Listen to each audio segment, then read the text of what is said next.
एक ऐसी योजना है जिससे ना सिर्फ इस देश के युवाओं का माहौल बनाया गया है, पर इस योजना से देश की सैन्य शक्ति के साथ भी खिलवाड़ किया जा रहा है। हमारी बातें मत सुने, पूर्व सेना प्रमुख नरवणे जी की बातें सुन ले, जिसमें उन्होंने अपनी किताब में अंकित किया है कि ये जो योजना थी ये थोपी गई है सैन्य बलों पर। वायुसेना और नौसेना को तो इसके बारे में पता ही नहीं था। 75% लोग रिटेन होने थे, रिटेन से 25% होंगे।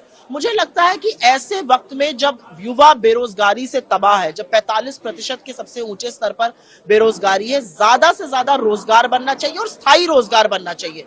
4 साल बाद इन अग्निवीरों का क्या होगा? ये जो जुमले हैं ना कि उसके बाद उनको रोजगार दे देंगे, अरे 30 लाख सरकारी पद खाली पड़े हुए हैं, उनको तो आप रोजगार दे नहीं पा रहे, इनको कहां से रोजगार दीजिएगा? असलियत यह है कि अग्निवीरों की शहादत की जो समस्या सामने आई, जो खबर सामने आई, उनको कुछ नहीं मिला। उनको 75 लाख की इंश्योरेंस नहीं मिली, उनको 55 लाख से ज्यादा की ग्रेचुइटी नहीं मिली। तो आज सवाल यह है कि सैन्य शक्ति के साथ खिलवाड़ क्यों किया जा रहा है? और राहुल गांधी जी ने एक मुहिम छेड़ दी है जिसका नाम जय जवान है। अन्याय के विरुद्ध एक युद्ध है न्याय का, और ये हम अपने अंतिम छोर तक लेकर जाएंगे। वीर एक ऐसी योजना है जिससे ना सिर्फ इस देश के युवाओं का माहौल बनाया गया है, पर इस योजना से देश की सैन्य शक्ति के साथ भी खिलवाड़ किया जा रहा है। हमारी बातें मत सुने, पूर्व सेना प्रमुख नरवणे जी की बातें सुन ले, जिसमें उन्होंने अपनी किताब में अंकित किया है कि ये जो योजना थी ये थोपी गई है सैन्य बलों पर। वायुसेना और नौसेना को तो इसके बारे में पता ही नहीं था।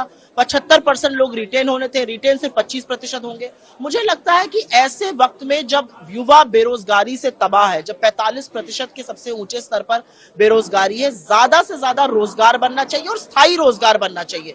4 साल बाद इन अग्निवीरों का क्या होगा? ये जो जुमले हैं ना कि उसके बाद उनको रोजगार दे देंगे, अरे 30 लाख सरकारी पद खाली पड़े हुए हैं, उनको तो आप रोजगार दे नहीं पा रहे, इनको कहां से रोजगार दीजिएगा? असलियत यह है कि अग्निवीरों की शहादत की जो समस्या सामने आई, जो खबर सामने आई, उनको कुछ नहीं मिला। उनको 75 लाख की इंश्योरेंस नहीं मिली, उनको 55 लाख से ज्यादा की ग्रेचुइटी नहीं मिली। तो आज सवाल यह है कि सैन्य शक्ति के साथ खिलवाड़ क्यों किया जा रहा है? और राहुल गांधी जी ने एक मुहिम छेड़ दी है जिसका नाम जय जवान है। अन्याय के विरुद्ध एक युद्ध है न्याय का, और ये हम अपने अंतिम छोर तक लेकर जाएंगे। वीर एक ऐसी योजना है जिससे ना सिर्फ इस देश के युवाओं का माहौल बनाया गया है, पर इस योजना से देश की सैन्य शक्ति के साथ भी खिलवाड़ किया जा रहा है। हमारी बातें मत सुने, पूर्व सेना प्रमुख नरवणे जी की बातें सुन ले, जिसमें उन्होंने अपनी किताब में अंकित किया है कि ये जो योजना थी ये थोपी गई है सैन्य बलों पर।